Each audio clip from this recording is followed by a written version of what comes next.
Apakah olahraga membuat kita nggak khusyuk? Tidak.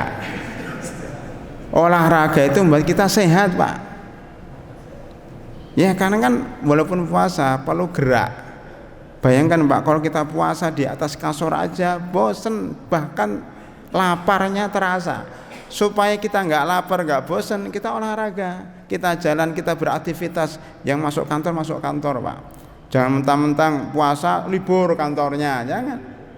Nanti semua aktivitas jadi berhenti, Pak, gara-gara puasa. Akhirnya puasanya disalahkan. Sekarang ini sudah ada video beredar jelek-jelekkan puasa, coba. Ini bahaya, ini harus ditangani ini orang-orang seperti ini ya. Puasa itu insya Allah akan buat kita sehat. Pertama karena kita nggak makan banyak, Pak. Insya Allah seluruh racun-racun itu akan dikeluarkan dengan puasa ini. Kata dokter, sumu tasihu, puasalah kalian akan sehat. Salah satunya dengan berjalan-jalan, dengan lari-lari boleh kalau kuat ya. Apakah itu menyalahi khusyuk? Tidak, karena khusyuk yang dimaksud khusyuk itu dalam hati, Pak. Tadi saya sampaikan khusyuk itu amalan hati. Amalan ada dua, amalan hati dan amalan anggota badan. Lari-lari itu amalan anggota badan. Khusyuk itu amalan dalam hati. Bisa aja orang lari-lari, jalan-jalan tapi hatinya khusyuk. Dan hati khusyuk itu tidak mesti dia melihat ke tanah terus. Enggak mau nengok kanan kiri, dipanggil, Pak Bambang, saya khusyuk kok. Jalan-jalan enggak. Tetap aja noleh, ya. Ada apa? Gimana kabarnya? Jadi khusyuk itu tidak mesti melihat ke tanah. Khusyuk itu boleh nengok kanan, nengok kiri kalau enggak sholat. Umar bin Khattab radhiyallahu anhu itu kalau jalan tegap, kalau jalan cepat. Rasulullah SAW itu kalau jalan juga seakan-akan dia turun dari gunung. Jadi jalannya itu cepat. Umar bin Khattab itu kalau berbicara lantang dari 2 kilo kedengaran, enggak pakai mic. Nah, itu Umar bin Khattab. Tetapi Umar bin Khattab itu kalau malam menangis, Pak, sampai wajahnya ini itu ada aliran air mata, saking sering menangisnya malam hari. Jadi itulah Umar bin Khattab khusyuk. Ketika ada seorang pemuda Pak berjalan, menganggap dirinya khusyuk berjalan gitu sambil bertasbih gitu, tapi cuma lihat jalan, nggak melihat kanan kiri. Sampai ada mobil, tutup aja dia gini-gini. Hadirin rahimakumullah, dipanggil oleh Ibnu Khattab, sini pemuda ya. Khusyuk itu bukan berjalan menundukkan mata. Khusyuk itu ada dalam hati, kata Umar bin Khattab. Khusyuk itu dalam hati, bukan di anggota badan. Walaupun anggota badan pun sebenarnya perwujudan daripada khusyuk di dalam hati. Makanya kalau orang sholat itu tidak boleh banyak bergerak, nggak boleh jalan-jalan itu, Pak, nggak boleh lari-lari kalau pas sholat. Tapi ketika di luar sholat dia boleh lari-lari, boleh berjalan, boleh bersuara lantang kalau diperlukan, dan boleh ngobrol dengan orang, tetapi hatinya tetap khusyuk. Karena khusyuk itu dalam hati, yaitu takut kepada Allah Subhanahu wa taala dan ingat mati. Orang yang jalan-jalan pun kalau ingat mati dia juga akan jalan-jalannya juga baik, kayak naik mobil. Contohnya, Pak, apakah naik mobil bertentangan dengan khusyuk? Enggak, cuman tanda orang naik mobil khusyuk itu dia naik mobilnya biasa. Tetapi yang tidak khusyuk naik mobilnya ngebut gitu, itu enggak khusyuk tuh, Pak. Ya gitu, Pak. Oleh karena itu boleh jalan-jalan, boleh olahraga, tetapi tetap aja harus jalannya santai, jalannya tidak tergesa-gesa, tidak mengganggu orang lain. Banyak ulama mengatakan khusyuk itu tidak mengganggu orang lain dan menganggap semua orang sama. Wallahu a'lam bishawab. Silahkan yang lain. Di mana ada yang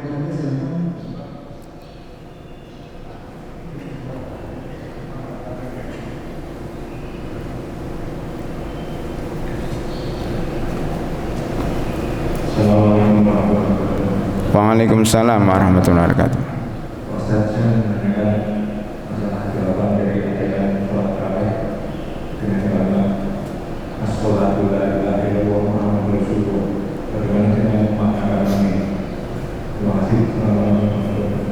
Waalaikumsalam warahmatullahi wabarakatuh. Beliau bertanya bagaimana hukum sholat taraweh dengan mengucapkan as-salatu tarawih raka'ataini jami'atan rahimakumullah Allahumma sholli ala Muhammad wa ala ali Muhammad gitu. Nggak tahu di sini gimana. Nah, di beberapa masjid begitu. Kan kita keliling Pak, jadi tahu. Oh masjid ini begini, masjid ini begini, masjid ini begini. Tapi memang sebagian mengucapkan as-sholatu jami'ah. Boleh enggak sebenarnya para hadirin rahimakumullah, sholat tarawih itu tidak ada pada zaman Nabi Muhammad SAW. Adanya pada zaman Umar bin Khattab. Jadi pada zaman Nabi tidak ada sholat tarawih, pada zaman Abu Bakar Siddiq tidak ada sholat tarawih. Adanya Nabi Muhammad SAW ini sholat sendirian malam, jadi nggak ada sholat tarawih ba'da isya, itu nggak ada. Adanya sholat malam, beliau sholat malam sendiri di masjid, kemudian jamaah-jamaah pada ikut. Jadi tidak ada pengumuman, maunya pada zaman Nabi, wahai para sahabat, insya Allah nanti malam sholat tarawih menggunakan prokes, protokol kesehatan, nggak ada. Beliau itu sholat sendiri diikutin jamaah di belakangnya selama 3 malam. Setelah 3 malam beliau nggak keluar selamanya sampai meninggal dunia. Artinya sholat tarawih itu memang nggak ada pada zaman Nabi, dan beliau takut diwajibkan. Kalau diwajibkan kita nggak mampu lagi. Pada zaman Abu Bakar Siddiq nggak ada juga, karena mengikuti Rasulullah SAW. Ketika pada zaman Umar bin Khattab 10 tahun 2 periode. Periode pertama tidak ada sholat tarawih. Periode kedua 5 tahun terakhir beliau melihat orang sholat tarawih sendiri-sendiri.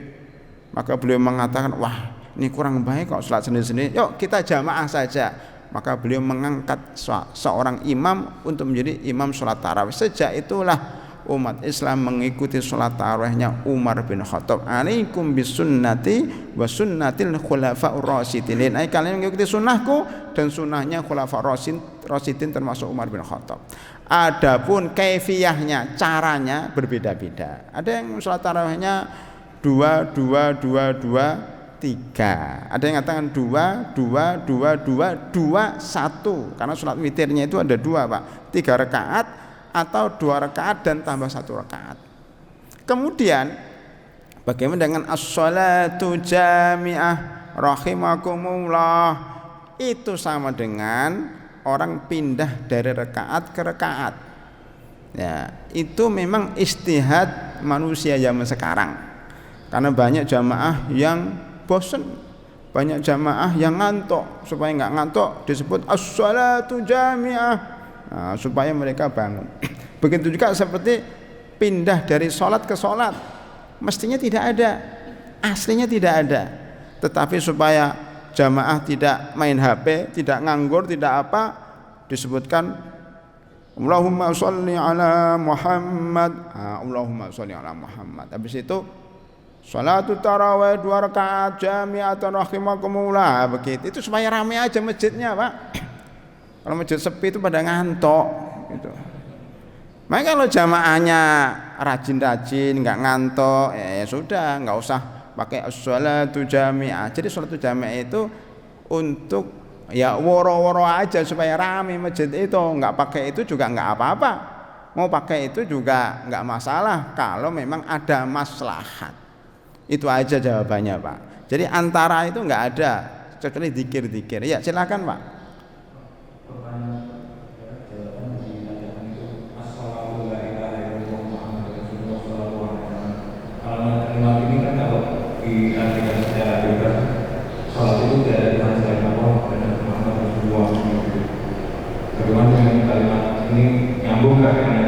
Ya.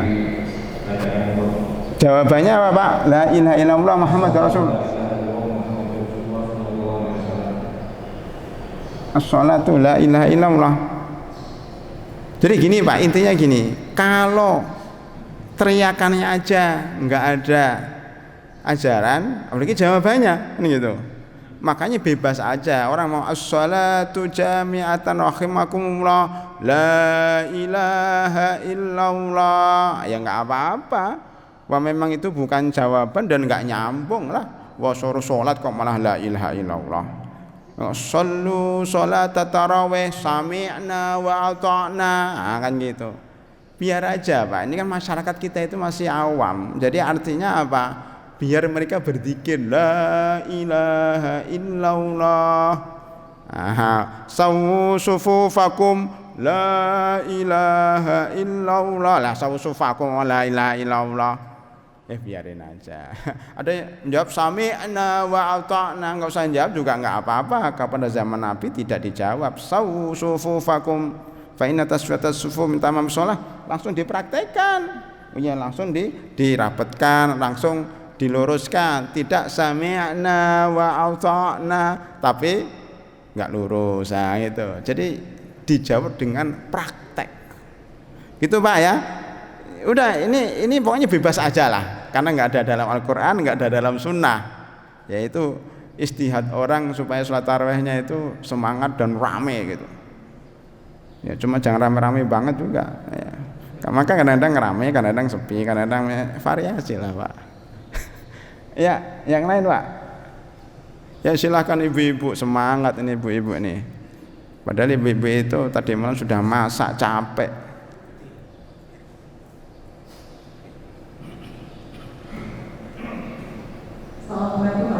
Waalaikumsalam warahmatullahi wabarakatuh.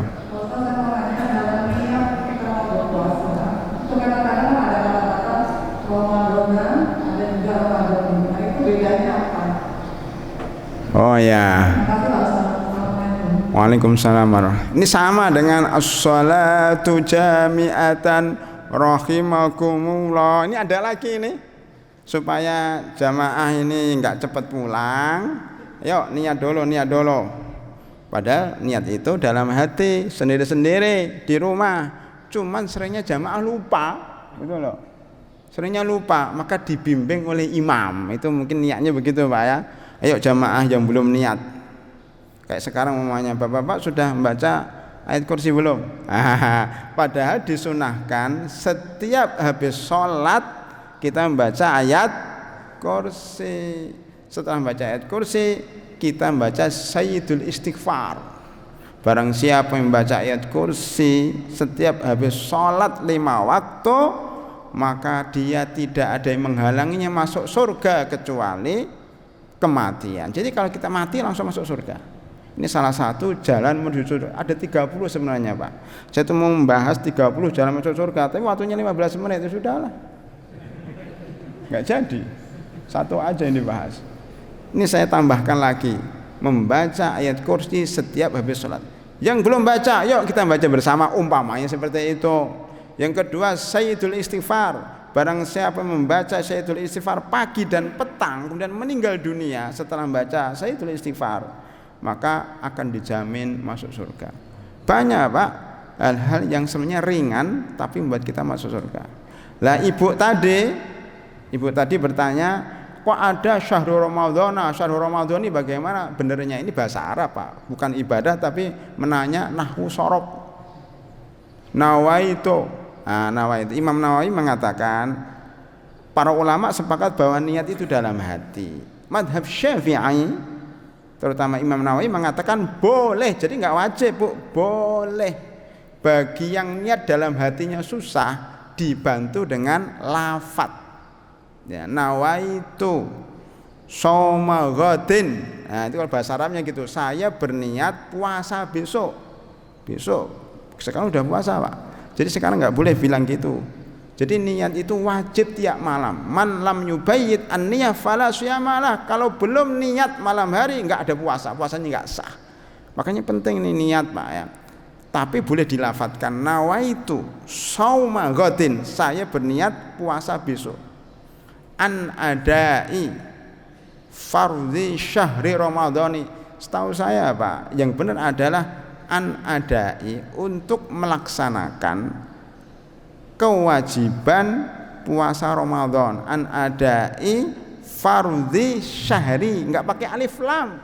Seringnya itu bapak-bapak ibu-ibu yang suka megang mic itu an adai fardhi syahri ramadhana. Alif lamnya itu enggak ada kalau menurut tata bahasa Arab. Jadi an adai syahri Ramadhana. Karena Ramadan ini mamnuun minas sarf, tidak dirubah harokat-harokatnya. Nah, nggak dirubah karena ini nama. Ada nama-nama yang tidak dirubah harokatnya. Ramadhana, syahrul Ramadhani atau syahrul Ramadhana. Dalam Al-Quran surah Al-Baqarah 185, syahrul Ramadhana, syahrul Ramadhana unzila fihil Quran, syahrul Ramadhana alladzi unzila fihil Quran. Syahrul Ramadhan kan, Ramadhana bu, tidak ada Ramadhani, Ramadhanu. Coba Ja'a Ramadhanu, nggak ada. Itu kan kalau namanya nama siapa? Nama Umar ya, Umaru, Ja'a Umaru, Darabtu Umara, itu boleh. Tapi kalau Ramadan, Ramadan saja. Rasulullah SAW bersabda, idza jaa syahrul Ramadan. Di dalam ayat lain disebutkan idza dakhala syahrul Ramadan futihat abwabul jannah wa ghuliqat abwabun nar wa suffidatis syayatin. Ketika datang bulan Ramadan, dibuka pintu-pintu surga, ditutup pintu-pintu neraka, dan diikat setan-setan. Rasulullah mengatakan apa? Idza jaa Ramadhana, syahrul Ramadhana. Jadi Ramadhana bukan Ramadhani. Kenapa? Karena Ramadan itu Ramadan, terus mau fa'il, mau maf'ul, mau apa di depan di belakang tetap Ramadan. Ini namanya mamnuun minas sarf. Itu Bu ya. Jadi kalau Ibu menanya tentang bahasa Arab, Ramadhana. Jadi kalau niat bahasa Arab yang benar nawaitu shauma ghadin an adai fardhi syahri Ramadhana hadhihi sanati lillahi ta'ala. Tapi saya jarang mendengar sanahnya disebut hadis sanati alaf arba'umiyah ithnan wa arba'in, karena susah, makanya disingkat hadis sanah. Tahun ini, tahun kapan ini Pak? Tahun berapa ini Pak? Bukan 2021 ya, tapi kalau puasa itu harus pakai bulan Hijriyah, tahun 1442. Kalau di bahasa Indonesianya, saya berniat puasa besok untuk melaksanakan kewajiban puasa Ramadan tahun 1442 karena Allah Subhanahu wa ta'ala. Terjemahnya kira-kira begitu. Boleh nggak pakai bahasa Indonesia? Boleh. Cuma sekali-kali pakai bahasa Indonesia Pak, pasti geger masjid. Saya berniat puasa Ramadan besok karena mengikuti perintah Allah Subhanahu wa ta'ala tahun 1442. Nah, geger.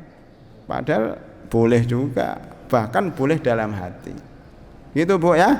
Insya Allah yang benar Ramadhana. Ada pertanyaan lagi? Bapak silakan Pak.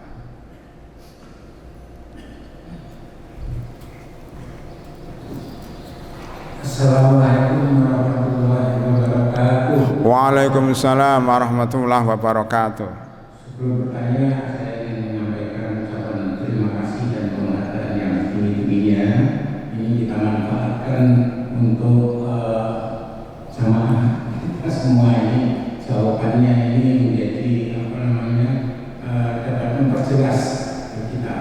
Saya ada juga yang masih mengganjal Pak Ustaz. Ini yang ingin saya tanyakan, bahwa selama COVID-19 kita jamaah ini softnya jarang-jarang, sedangkan di dalam acaranya selalu rapatkan, luruskan dan rapatkan soft. Nah ini kadang-kadang kita muncul di media yang menyalahkan bahwa kita ini sudah nggak betul kalau perintahnya itu harus sholat itu harus rapat itu. Saya jadi padahal sementara jawaban Pak Ustadz tadi enak, nyaman, menjelaskan kepada kita begitu indahnya, begitu nikmatnya kita menjadi orang Islam, tidak terlalu sulit, tidak mempersulit. Kalau ini tadi kan mempersulit dalam kondisi pandemi ini kan kita selalu menjalankan ini Nah ini mohon penjelasannya. Terima kasih. Ya, sama-sama Pak. Jadi gini, ini udah 1 tahun yang lalu pertanyaannya Pak. Karena musim pandemi kan sejak tahun yang lalu. Udah lewat kan, bahkan sejak Januari udah 1 tahun lebih. Pak Ustaz belum kesini, jadi belum bertanya. Iya, karena Mujaddal Mukarrabin sementara libur. Kajian malam Jumat ya, malam Sabtu atau malam Jumat? Malam Jumat libur dulu. Ya enggak masalah. Kita memaklumi semuanya, Pak. Ya makanya kita ambil hikmahnya. Termasuk sholat berjarak dan pakai masker. Kita maklumin, Pak.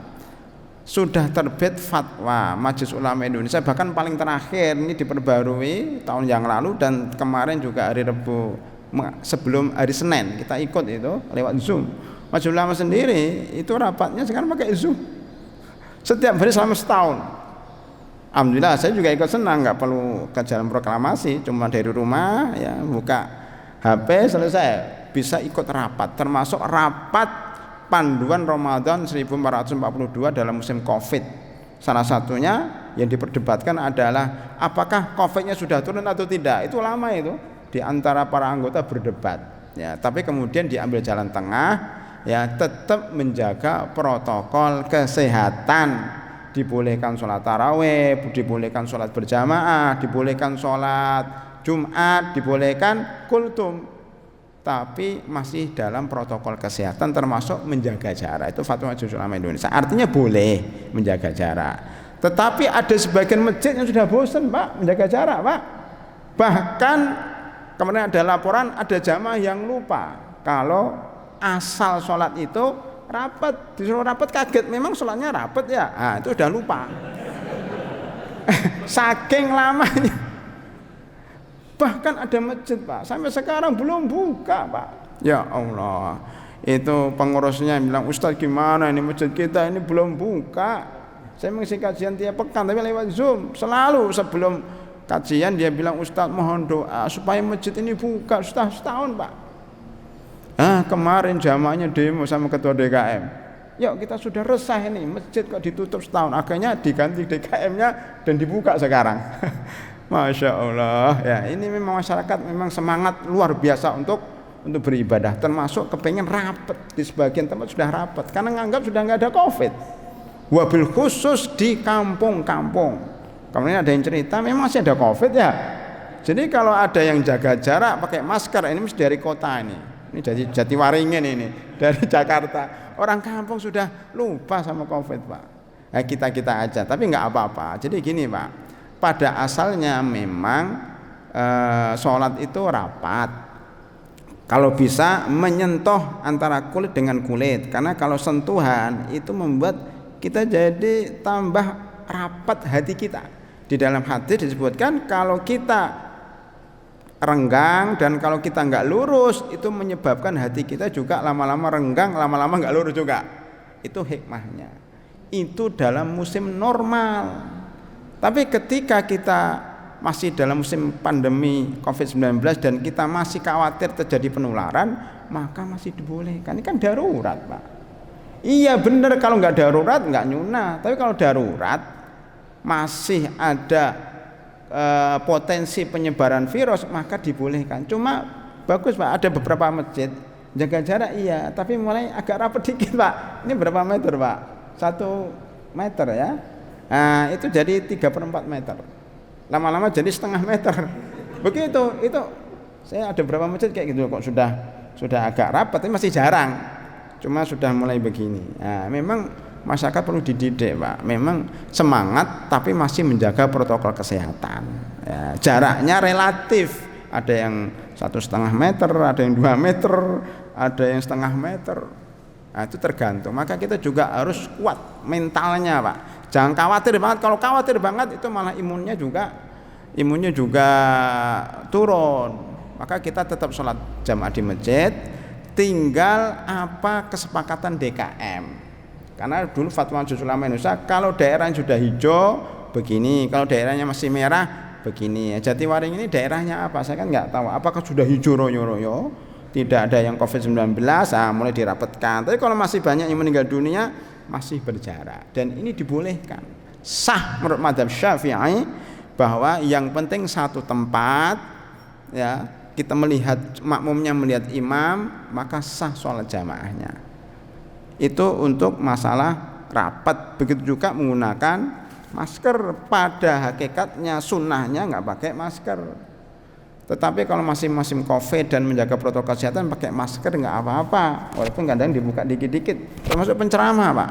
Penceramah kan boleh buka, Pak.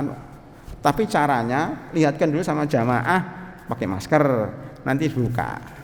Nah, ngikuti Pak Presiden. Ya. Jadi, ini saya pakai masker, saya ikuti protokol kesehatan loh jamaah, terus saya buka karena saya mau ceramah. Nah, boleh kan Pak? Ada masjid yang pakai plastik supaya ya banyak sampai sekarang Pak. Kadang-kadang sudah ada plastik ini, protek banget. Ya, ada ustadz penceramah ceramah selama 1 jam pakai gini. Para hadirin rahimakumullah. Jamaahnya ngatakan itu ustadz siapa, nggak kelihatan wajahnya. Nggak masalah, itu kan istihad pribadi-pribadi. Saya kira itu Pak jawabannya Pak. Jadi insya Allah sah. Walaupun kurang afdol. Kenapa? Karena ini protokol kesehatan Pak. Insya Allah pahalanya tetap sama. Ya, bahkan ini berjarak pun nggak penuh. Gimana kalau rapat-rapat? Nah, lebih nggak penuh lagi. Oleh karena itu tidak apa-apalah ya, kita masih berjarak. Tapi kalau Bapak mau agak ada kemajuan dikit, rapatkan dikit gitu. Maksudnya agak sini dikit. Nah, umpamanya kan sudah 1 tahun kan, maksud nggak ada perkembangan selama 1 tahun. Itu Pak ya. Insya Allah kita tetap akan melihat kondisi yang ada. Jangan terlalu keras, maksudnya jangan terlalu apa ya? Jangan terlalu berlebihan dalam beragama itu. Harus begini, nggak ada itu harus. Ini sudah disfatkan oleh ulama seluruh dunia. Kalau ada 1-2 orang nggak setuju, biarin lah. Nah, itu udah dipertimbangkan. Jadi jangan terlalu apa tadi? Semangat dalam beribadah, semangat yang berlebihan, tapi juga jangan terlalu longgar. Yang terlalu semangat itu pokoknya rapat nggak pakai masker, itu terlalu semangat. Ya, iya kalau daerah tertentu nggak apa-apa, tapi kalau kita bersama orang tua seperti ini ya harus orang muda oke lah ya, tapi orang tua kan rentan, itu maksud saya Pak. Yang kedua jangan terlalu longgar, nggak berani sholat berjamaah di masjid selama 1 tahun, ini juga terlalu longgar. Maka yang paling baik adalah tetap berjamaah, tetapi menggunakan protokol kesehatan, itu yang sikap yang paling pertengahan. Saya kira itu Pak. Mudah-mudahan bermanfaat.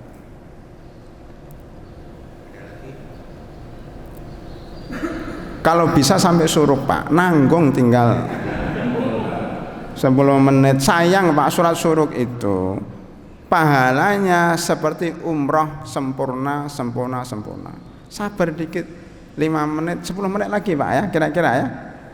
Ikan 557 nih. Ya udah tambah pokoknya sampai suruk insya Allah. Sampai suruk ditambah 15 menit ya. Ini yang umum kita karena membaca WA media itu bermacam-macam kita di dalam melaksanakan ibadah itu. Termasuk saya ingat sekali postingan tentang sikapnya guru kita almarhum Pak Ali Jaber. Oh ya. Yang dengan sikap yang demikian sejuk, nyaman. Kalau di masjid yang biasanya sholat subuh, dia jadi imam, dia bertanya dulu kepada pengurusnya, apakah di sini kalau subuh pakai kunut apa tidak? Nah, kalau dijawab pakai kunut, saya pakai kunut. Tapi kalau di masjid itu tidak biasa memakai kunut, saya juga ikut tidak pakai kunut. Demikian pendapat saya, demikian sejuknya, demikian nyaman sikap seperti itu. Tapi di media banyak yang bersikap kaku. Nabi Muhammad tidak mencontohkan seperti itu dan sebagainya. Ini mohon Pak Ustadz menjelaskan agar kita jamaah di sini itu juga lebih jelas itu sebenarnya bagaimana yang demikian. Terima kasih. Baik, Syekh Ali Jabir rahimahullah. Di sini ada adiknya atau kakaknya, Syekh Muhammad Jabir ada? Udah pindah? Masih ada ya? Muhammad Jabir masih ada. Adiknya itu pernah menjadi imam di sini selama 3 tahun yang lalu, menjadi imam 1 bulan di sini. Tapi beberapa saat yang lalu juga hadir ini. Kemarin hari ini tarawih yang kedua itu pas datang di sini imam itu Muhammad Jabir. Tapi ini Pak Ali Jabir kan sudah meninggal. Ini postingannya itu ramai yang memuji-muji, tapi saya sendiri secara pribadi sangat membuat hati bangga, membuat hati tenang, nyaman dalam pelaksanaan ibadah. Terima kasih. Mudah-mudahan adiknya bisa menggantikan kakaknya, insya Allah. Ya. Amin ya rabbal alamin. Itu Pak sudah pernah dilakukan ulama-ulama sebelum beliau. Ya, Imam Syafi'i itu kan pendiri madhab, ulama besar, yang mana madhab Syafi'i itu menyunahkan kunut. Kunut itu sunnah muakkadah. Jadi kalau menurut madhab Syafi'i tidak kunut itu sujud sahwi. Walaupun madhab-madhab yang lain tidak seperti itu, berbeda pendapat dengan Imam Syafi'i. Ya, tetapi mereka saling toleransi. Maunya Imam Syafi'i itu mempunyai guru namanya Muhammad Al-Hasan. Muhammad Al-Hasan itu muridnya Abu Hanifah. Imam Syafi'i, Muhammad Idris Asy-Syafi'i ini juga punya guru namanya Imam Malik dari Madinah. Madhabnya berbeda. Lah ketika Imam Syafi'i diundang di pesantren istilahnya, di masjidnya Muhammad Al-Hasan, itu beliau juga begitu. Kalau saya mengimami jamaahnya Muhammad Al-Hasan, yaitu madhab Abu Hanifah yang tidak mengatakan kunut subuh, maka saya enggak kunut. Itu Imam Syafi'i. Sebaliknya Muhammad Al-Hasan ketika berkunjung ke wilayah Imam Syafi'i, masjidnya Imam Syafi'i, beliau menghormati Imam Syafi'i dan beliau kunut. Udah dilakukan oleh ulama-ulama zaman dahulu, bahkan ulama-ulama Indonesia kayak Hamka, ya, kayak ulama-ulama lain, ya, itu menghormati madhab Syafi'i. Ketika beliau berkunjung ke temannya ulama juga dari madhab Syafi'i, beliau juga seperti itu, Pak, saling menghormati perbedaan pendapat. Ini kan bukan perbedaan akidah, hanya perbedaan fikih. Perbedaan fikih pun masing-masing punya dalil. Imam Syafi'i punya dalil. Dalilnya hadis bahwasanya qanata Rasulullah sallallahu alaihi wasallam as-subha hatta faraqa al-hayah. Beliau itu selalu kunut subuh sampai meninggal dunia. Imam Nawawi, Imam Al-Hakim, ya, itu mensahihkan hadis ini dari madhab Syafi'i semua. Tetapi ulama-ulama mengatakan hadisnya enggak sahih atau mengatakan hadisnya sudah dimansuh, sudah dihapus dengan hadis kunut nazilah. Jadi perbedaannya dalam memahami hadis. Jadi tidak ada bid'ah. Jadi perbedaan dalam memahami hadis itu aja. Termasuk basmalah. Imam Syafi'i basmalahnya dijaharkan. Imam yang lain, Imam Ahmad, basmalahnya enggak dijaharkan. Itu biasa pada zaman 4 madhab. Kita juga harus begitu. Termasuk kunut. Tadi kan imamnya, jamaahnya begitu, Pak. Jamaah kita ini, kalau madhab kita kunut, kemudian imamnya enggak kunut, ya kita ikut imam. Kalau madhab kita enggak kunut, imamnya kunut, maka makmumnya ikut kunut, mengikutin walaupun madhabnya tidak kunut. Supaya apa? Supaya seragam, dan itu tidak masalah. Saya kira itu, Pak, ya. Perbedaan pendapat bisa ditoleransi dan itu tidak mengurangi pahala, tetap diterima oleh Allah Subhanahu wa taala, karena yang penting itu persatuan umat. Dulu di Saudi Arabia pada zaman Turki Utsmani itu kan mihrabnya 4, Pak. Pertama sholat isya, sholat tarawih madhab Abu Hanifah, sudah selesai ganti madhab Imam Malik, setelah selesai ganti madhab saya. 4 kloter, repot, Pak. Di beberapa masjid, kemudian di Masjid Al-Muqarrabin enggak ada. Di beberapa masjid saya lihat di dekat sini, masjid besar, itu sholat tarawihnya gantian, Pak. Pertama yang madhab 11 rakaat itu duluan. Habis itu mundur imamnya, diganti imam baru yang madhab 23 rakaat. Yang madhab 11 rakaat sholat witir di belakang, yang ini di depan. Ini kan sangat menyedihkan. Itu di masjid besar. Nah, di sini mudah-mudahan zakat. Ya, saya masjid besar maksudnya biar cari sendiri mau atin mau apa. Itu menurut saya enggak pas, enggak hikmah. Tidak bisa toleransi dalam perbedaan pendapat. Ya sudah DKM ngomongnya menentukan apa 11 atau 23 ikutin. Saya mau cerita dikit di Madinah, Masjid Madinah dan Masjid Mekah. Saya pernah di sana 4 tahun, Pak. Ya. Itu imamnya kan 23 rakaat. Ya kan? Padahal banyak mahasiswa dan banyak ulama yang meyakini 11 rakaat. Tetapi kalau imamnya 23 rakaat ya ikut sampai terakhir. Nah, saya punya teman mahasiswa, ini semangat-semangatnya, Pak. Orang yang semangat saja tapi kurang ilmu. Ketika sudah 10 rakaat, 8 rakaat, mereka pulang duluan, Pak. Saya pernah juga ikut pulang duluan. Karena namanya mahasiswa ingin cepat pulang. Tapi kita itu kalau ke Masjid Madinah itu 7 bis, 7 sampai 10 bis. Itu yang pergi dari universitas ke Masjid Nabawi sekitar 7 kiloan lah, Pak ya. Itu yang pulang duluan cuma 1 bis. Berarti yang 6 bis itu ngikutin imam. Itu yang benar. Ya. Kenapa 23 rakaat? Di sini berapa sih, Pak? 11.